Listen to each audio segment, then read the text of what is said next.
দক্ষিণ চীন সাগরে আবারও মুখোমুখি দুই প্রতিদ্বন্দ্বী চীন ও যুক্তরাষ্ট্র। চীনের ক্ষুদ্র দ্বীপ স্কারবোরু শেলের জলসীমায় ঢুকে নজরদারি করতে থাকে একটি মার্কিন ডেস্ট্রয়ার। নিজেদের জলসীমায় শত্রুপক্ষের ডেস্ট্রয়ার দেখা মাত্রই গর্জে ওঠে চীনের নৌবাহিনী। ওই মার্কিন ডেস্ট্রয়ারকে ধাওয়া দিয়ে এলাকা ছাড়া করে তারা। এই ঘটনায় একে অন্যকে দোষারোপ করছে চীন ও যুক্তরাষ্ট্র, আর এ নিয়েই শুরু হয়েছে তুমুল উত্তেজনা। চীনা সামরিক বাহিনীর অভিযোগ, বুধবার তাদের জলসীমার কাছে একটি মার্কিন ডেস্ট্রয়ার নজরদারি করতে থাকে। অনুমতি ছাড়া জলসীমায় প্রবেশ করে ওই মার্কিন ডেস্ট্রয়ার চীনের সার্বভৌমত্ব ও নিরাপত্তাকে মারাত্মকভাবে লঙ্ঘন করেছে। ভবিষ্যতে এমন কাজ থেকে বিরত থাকতে মার্কিন সামরিক বাহিনীকে সতর্ক করেছে চীন। এদিকে চীনের এই দাবিকে মিথ্যা বলে অভিহিত করেছে মার্কিন নৌবাহিনী।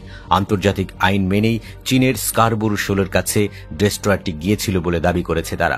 তাই চীনের কোনো হুঁশিয়ারিতে টহল বন্ধ করা হবে না বলেও জানিয়েছে মার্কিন সামরিক বাহিনী।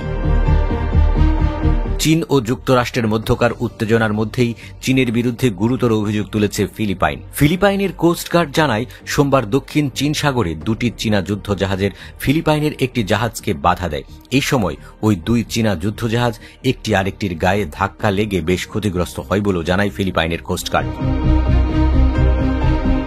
এই ঘটনায় ফিলিপাইনকে পাল্টা দোষারোপ করছে চীন। চীনের রাষ্ট্রীয় গণমাধ্যম গ্লোবাল টাইমস বলছে, ফিলিপাইনের একটি কোস্টগার্ড জাহাজ চীনের কৌশলগত দ্বীপ স্কারবোরু শোলের কাছে চলে আসে। ফিলিপাইনের কোস্টগার্ড জাহাজটি চীনের যুদ্ধজাহাজের সঙ্গে আগ্রাসী আচরণ করছিল বলেও দাবি করা হয়। অবশ্য গ্লোবাল টাইমসের প্রকাশিত ভিডিও ক্লিপে চীনের দুই জাহাজের মধ্যে আঘাত লাগার ঘটনা দেখানো হয়নি। চীন প্রায় পুরো দক্ষিণ চীন সাগরকেই নিজেদের বলে দাবি করে। তবে চীনের এই দাবি ব্রুনাই, ইন্দোনেশিয়া, মালয়েশিয়া, ফিলিপাইন এবং ভিয়েতনামের বিশেষ অর্থনৈতিক অঞ্চলগুলোর সঙ্গে সাংঘর্ষিক। কারণ দক্ষিণ চীন সাগরে থাকা বিভিন্ন দ্বীপের মালিকানা নিয়ে বছরের পর বছর ধরে বেশ কিছু দেশের মধ্যে বিতর্ক চলে আসছে। দক্ষিণ চীন সাগর আন্তর্জাতিক সমুদ্র বাণিজ্যে বেশ গুরুত্বপূর্ণ, কারণ এই রুট দিয়ে প্রতি বছর $3 ট্রিলিয়ন বেশি পণ্য বাণিজ্য হয়। এছাড়া দক্ষিণ চীন সাগরে থাকা তেল ও গ্যাস সহ অন্যান্য প্রাকৃতিক সম্পদ দখল নিতে চায় চীন। এছাড়া গুরুত্বপূর্ণ বাণিজ্যিক রুট হওয়ায় চীন চায় এই সাগরে নিজেদের আধিপত্য ধরে রাখতে। তাই দক্ষিণ চীন সাগরে প্রতিপক্ষের উপস্থিতি একেবারেই সহ্য করতে পারে না বেইজিং।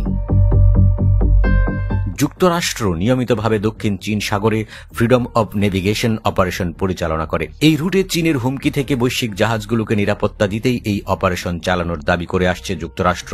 আর এসব কারণে মাঝে মধ্যেই এই সাগরে দুই পরাশক্তি চীন ও যুক্তরাষ্ট্রের মধ্যে উত্তেজনা ছড়ায়।